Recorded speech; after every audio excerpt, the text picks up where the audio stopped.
And I'm going to call this, let's say, open, for instance, for mouth open.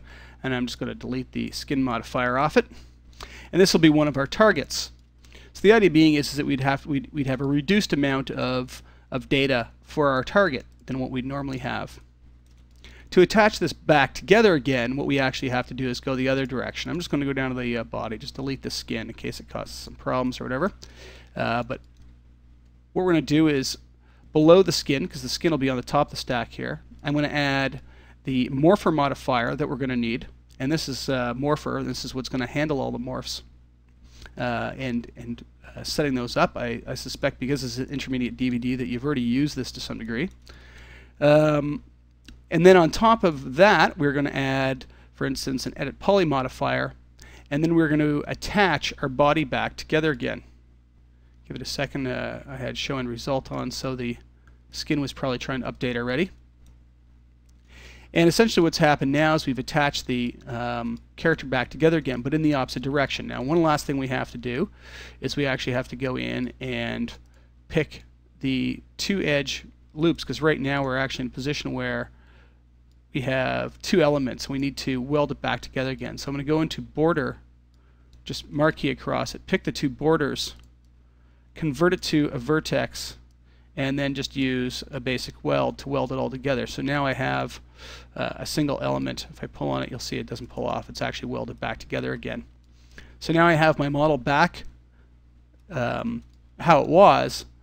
The only problem being is that, I'll just wait for the skin to update for a second here as it thinks about the new vertices and whatnot. As we go and scrub the time slider, you'll see that the skinning is completely wrong on the character now. It's completely messed it up. Really doesn't know what to do with it. Some cases it's gotten it right, other cases it simply hasn't. So now what we can do is we can bring our skin data object back, the one that was created by the skin utilities, and we just simply select both objects, so the skin data object and the one with skin on it, and say import skin data from mesh.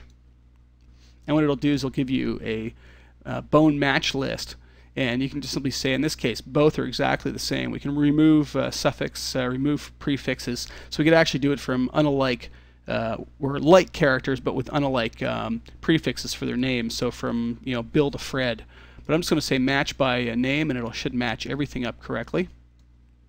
And I'm going to reduce the threshold because it's looking for the vertices being in different places. So you could actually pull skin data from completely unalike characters and try and apply it back to another character. Now, if it's too far from each other, it won't work very well. You can even remodel the skin data and actually remodel it around the other character if you want.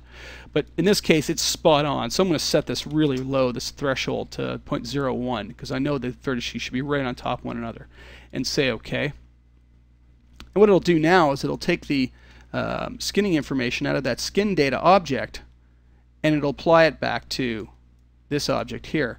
And you can see that it's actually trying to apply it back correctly now and work with the data better. It give you a much better result. The head's not stretching and whatnot. The arms aren't stretching out as badly. And we've got the same result that we had initially. We could now delete the skin data object because we don't need it anymore. And what happens now with the morphing situation is that the morphs are now created on this reduced data set object, and we could go in and say set up a quick mouth open. This will be really, really quick, so please don't laugh.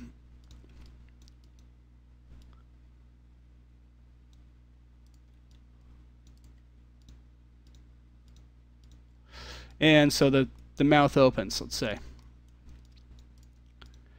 Back on the ogre, what we do is we go back down to the morph modifier, and you can see at this level in the stack, without show end result on, the body doesn't even exist. It's not even in the file. So this is the idea, is that it actually reduces the morph data because it doesn't exist.